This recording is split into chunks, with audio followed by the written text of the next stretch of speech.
This is Nightline, and I'm Raymond. The headlines.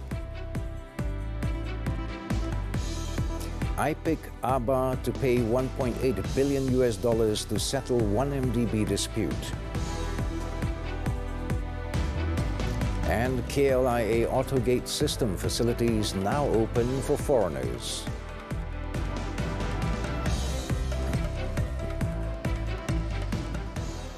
Good morning. The government has agreed to accept a $1.8 billion or almost 8 billion ringgit settlement from the International Petroleum Investment Company IPIC and Aabar Investments PJS as a solution to the dispute involving One Malaysia Development Berhad 1MDB. The payment will be made to the Minister of Finance Incorporated, MOF Inc. and 1MDB, thus bringing an end to Malaysia's dispute with the two Abu Dhabi-based entities that has been ongoing since 2016. In a statement, the Finance Ministry said the settlement was in respect of the legal proceedings in the London Court of International Arbitration and the London High Court. The statement said that with the settlement, Malaysia and Abu Dhabi look forward to continue working together for the prosperity and economic benefit of both countries in the future. In October 2018, the MOF Inc. and 1MDB filed an application in the London High Court to challenge a consent award recorded by the Arbitration Tribunal in May 2017, with IPIC and Aabar PJS as claimants and 1MDB and MOF Inc. as respondents, under which Malaysia was to pay $5.78 billion to IPIC and the bond trustee over 5 years. In its challenge, Malaysia argued that the 2017 settlement was procured by fraud. Thus, the country sought to recover the $1.46 billion already paid and Malaysia to be relieved of any obligation to pay the remainder of the funds. The settlement reached with Goldman Sachs over the investment bank's role in the 1MDB scandal involving $2.5 billion or 10.7 billion ringgit was said to be highly unfair to the Malaysian government.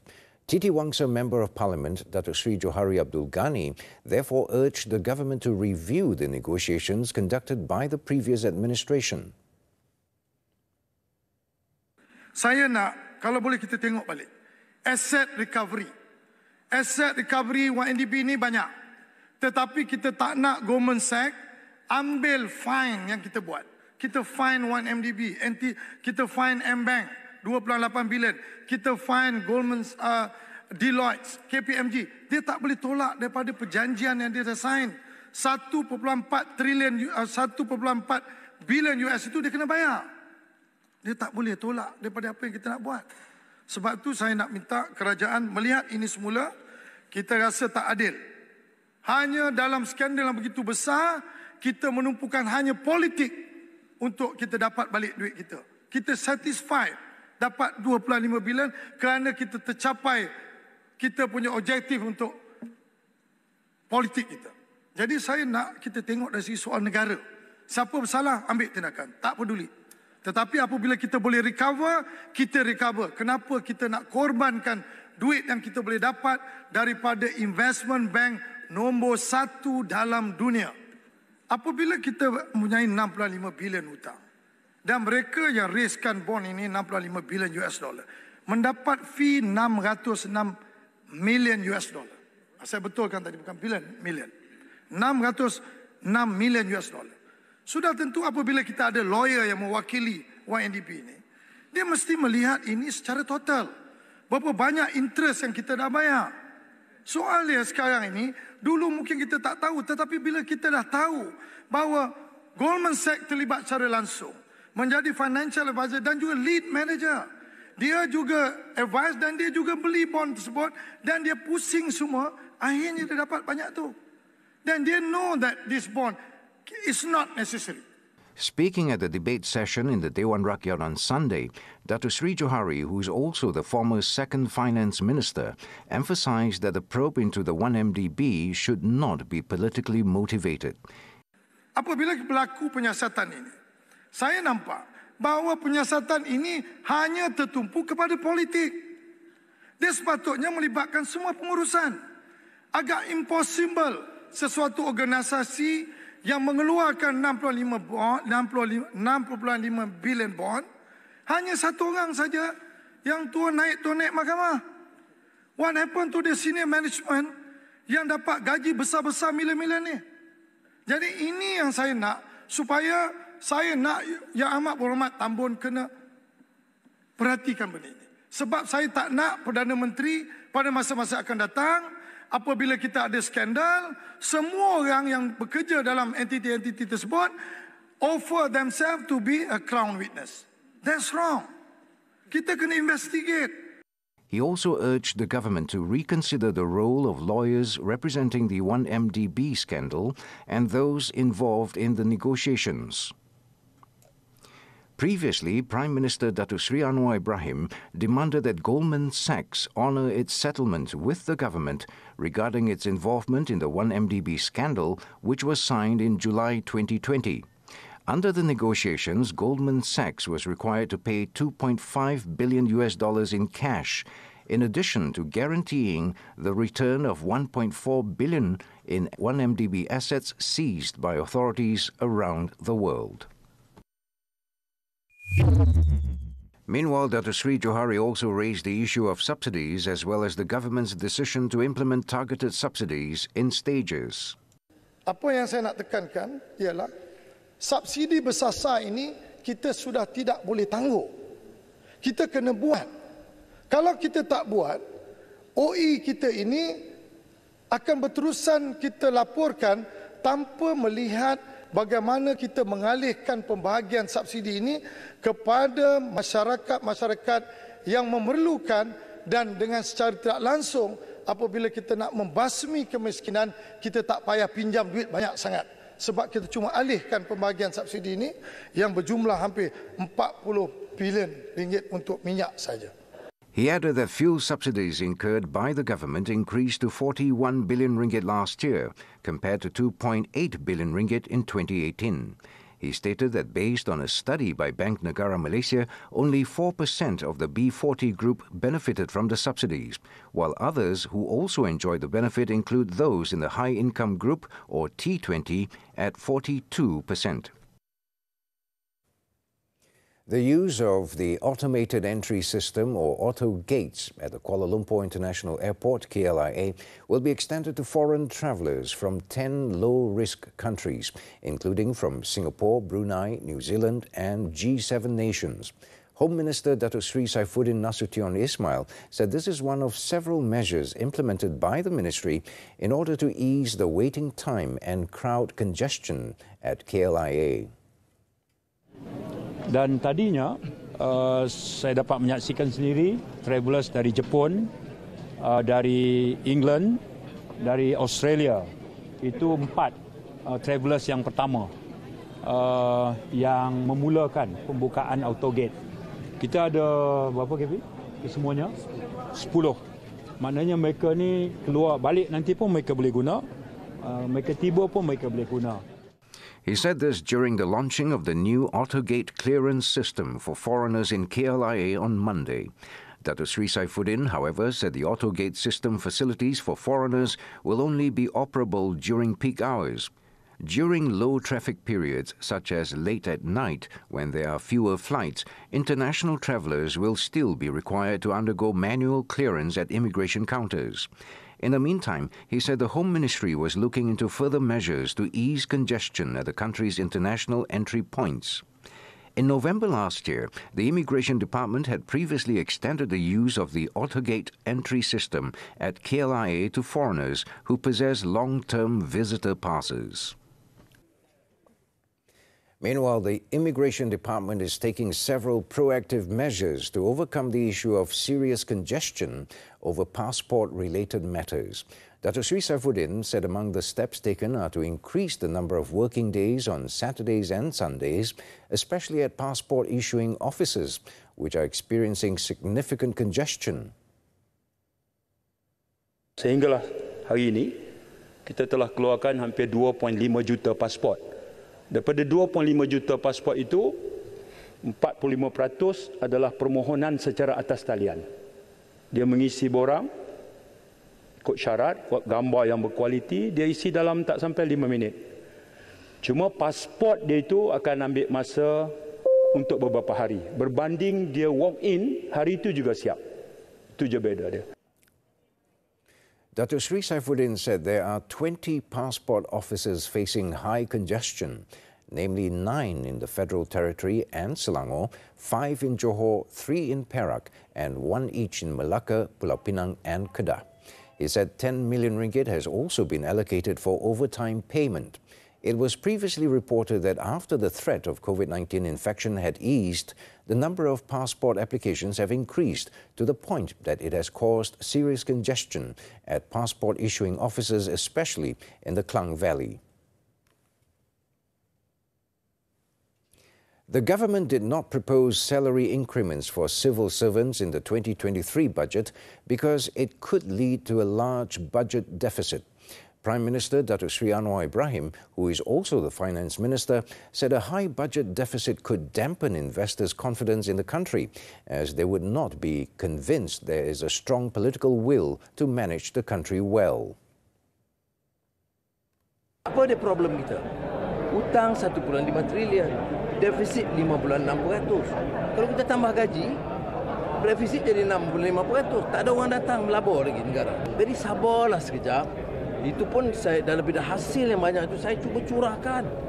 Speaking after attending the International Forum on Islamophobia, Meaningful Engagement through Madani Discourse in Putrajaya on Monday, Dr. Sri Anwar added that civil servants must also consider the state of the country's finances and the welfare of the people. He also said that the government's priority right now is on assisting the hardcore poor who are struggling to survive. Meanwhile, the Congress of Unions of Employees in the Public and Civil Services, QPEX, who had earlier raised the issue, said the Prime Minister's decision to not raise the salaries of civil servants was understandable.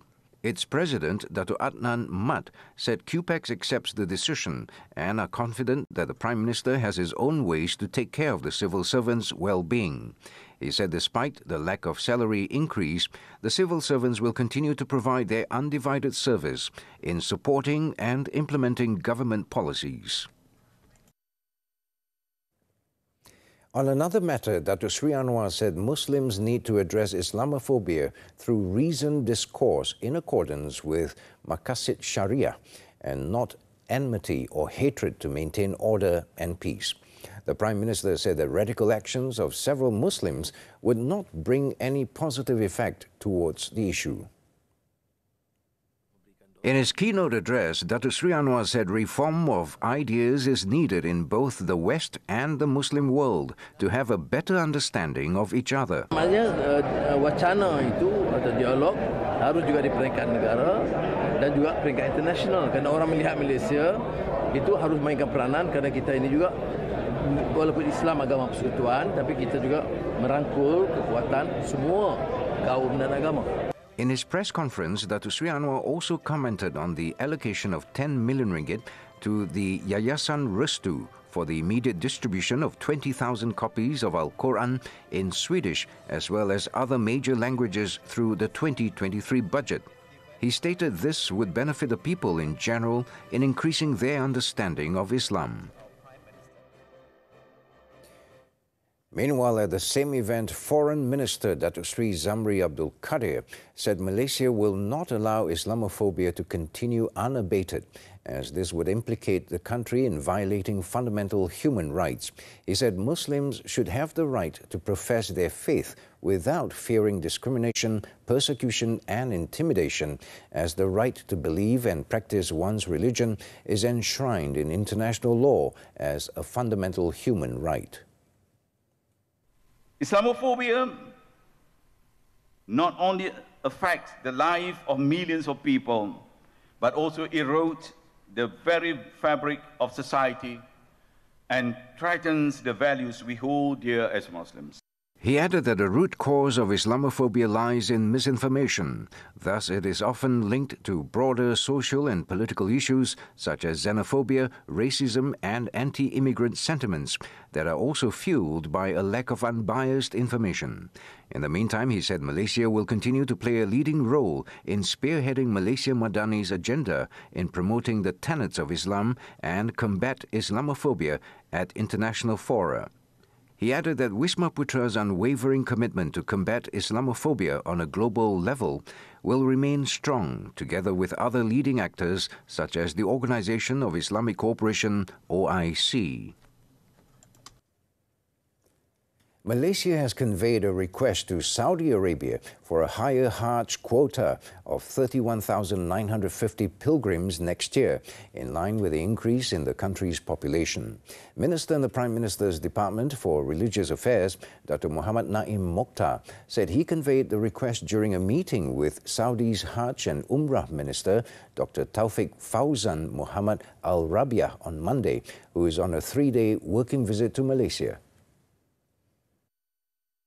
Jabatan Perdana Menteri juga telah mengadakan perbincangan dan mengutarakan hasrat Malaysia untuk penambahan kuota haji rasmi kepada 31,950 pada tahun hadapan, dan insya-Allah seperti dalam perbincangan tuan utama akan memberikan komitmen untuk memberikan pertimbangan yang sewajarnya atas permohonan ini.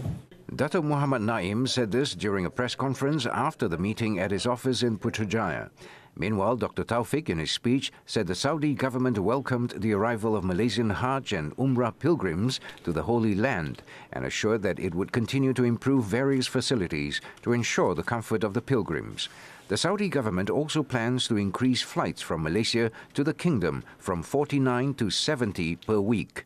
Dr. Taufik also expressed his appreciation to Malaysia's various initiatives and efficiency in managing Hajj and Umrah operations to facilitate the affairs of its citizens in the Holy Land. When we come back, Turkey to hold NATO bid talks with Sweden, Finland. Stay tuned.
Welcome back to Nightline. Tan Sri Michelle Yeoh has won the Female Actor in a Leading Role trophy at the Screen Actors Guild Awards, SAG, which was held in Los Angeles on Sunday night. The 60-year-old actress won the category for her performance in Everything Everywhere All at Once, beating Cate Blanchett, Danelle Detweiler, Viola Davis and Ana de Armas for the award. The Ipoh-born actress made history as the first Asian woman to win a leading film acting award at SAG. The SAG Awards have long been considered one of the most reliable predictions for the Oscars. Thus, Yeoh is considered a hot favorite to win the Best Actress statue at the Oscars on March 12th. Yeoh's co-stars Jamie Lee Curtis and Ki Hui Kwan also took home the SAG Awards for Best Female Actor in a Supporting Role and Best Male Actor in a Supporting Role, respectively. You said all the right things because we're here. Turkey on Monday said NATO accession talks with Sweden and Finland regarding their NATO membership bids will resume on March 9th after a delay in January in the wake of a Quran burning protest.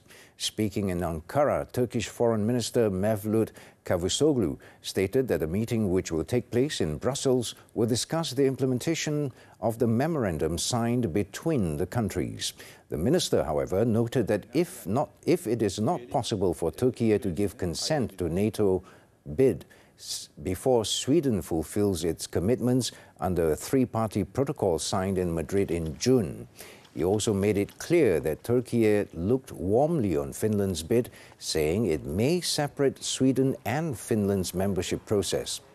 Bids to join NATO must be ratified by all members of the alliance, of which Turkey is a member, but Ankara was outraged by the protests in January that included the burning of the Holy Quran outside its embassy in Stockholm. Vietnam's National Assembly will hold an extraordinary meeting this week, a session that officials and diplomats expect to confirm the appointment of a new president, amid a leadership reshuffle prompted by a sweeping crackdown on graft. Multiple officials and diplomats said the new president, a largely ceremonial role, would be 52-year-old Vo Van Thuan, who is currently the youngest member of the party's Politburo, the country's highest decision-making body.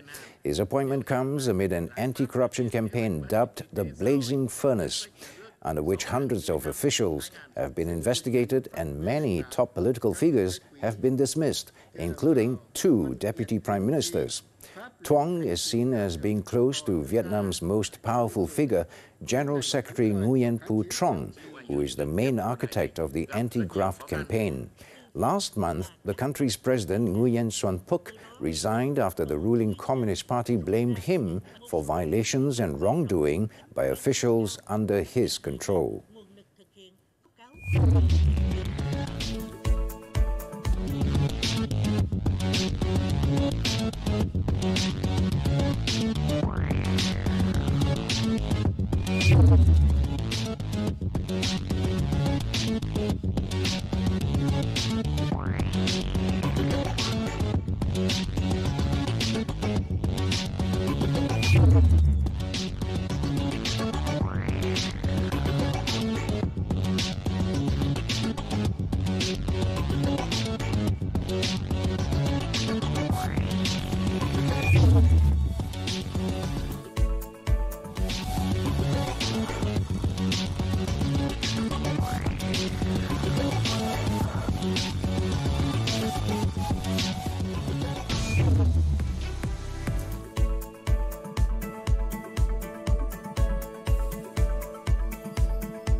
Tennis, the Dubai Open. Spaniard Alejandro Davidovich Fokina beat Tunisian wildcard Malik Jaziri 6-2, 6-love to advance to the second round at the Aviation Club Tennis Center. The Spaniard needed only 52 minutes to sweep away the Tunisian, whose 20-year career drew to a close on Monday. Jaziri hung up his racket following the straight sets defeat in Dubai, where he received a wild card into the ATP 500 event for his farewell. Davidovich Fokina, ranked number 29, will play the winner of the match between Serb Filip Krajinovic and Russian Andrei Rublev, the second seed, next. On to the Rio Open. British #1 Cameron Norrie won the 5th ATP singles title of his career on Sunday, fighting back from losing the opening set to beat top seed Carlos Alcaraz 4-6, 6-4, 7-5 in a thrilling final. The victory comes just 7 days after Norrie, ranked 13th in the world, lost to world #2 Alcaraz in a final of the Argentina Open. Norrie looked to be heading for a second straight defeat to the clay court tournament's defending champion when he was broken in the second set. But with US Open champion Alcaraz needing his right leg wrapped midway through the set, Norrie seized the momentum and won 4 straight games to level the match. It is Norrie's first title of 2023 and just his second on clay, having won the Lyon Open in 2022.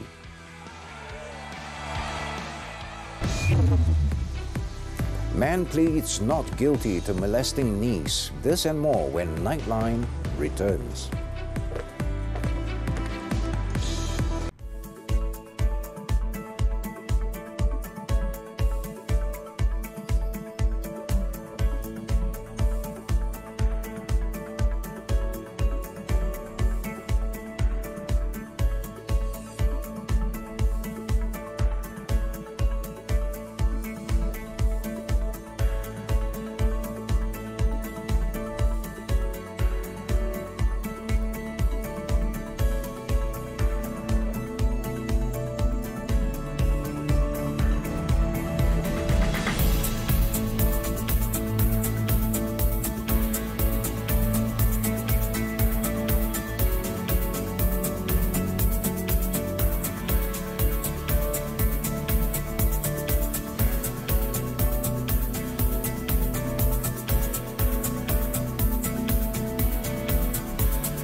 Thanks for staying with us. The Kuala Lumpur High Court on Monday fixed June 15th to hear the application of a special task force and the government to quash the suit initiated by former Attorney General Tan Sri Tommy Thomas regarding an investigation report on the contents of his memoir.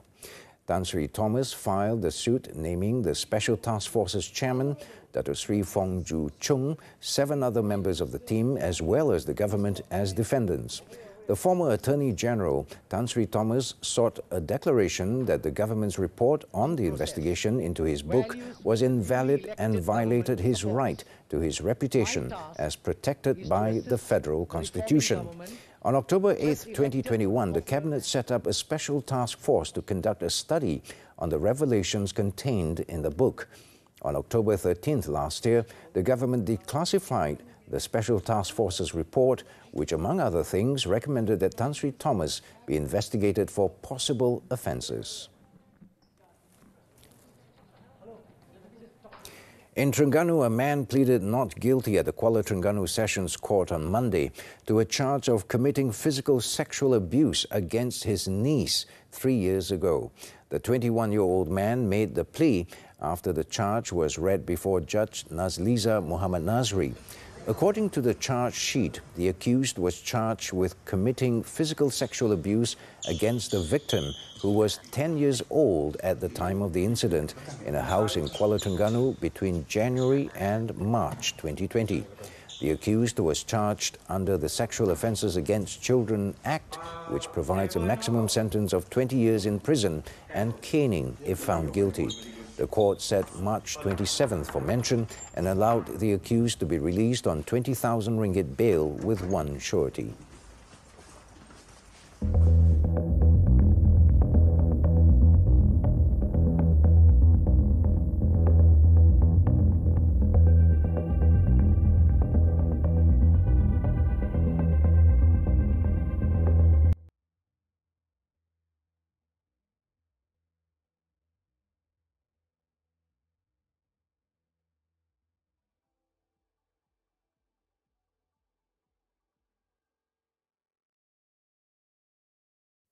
As we wrap up Nightline this time around, let's take a look as Syrian artists Salam Hamid and Bushra Hamid paint the ruins of destroyed buildings in the area of northern Syria affected by the earthquake.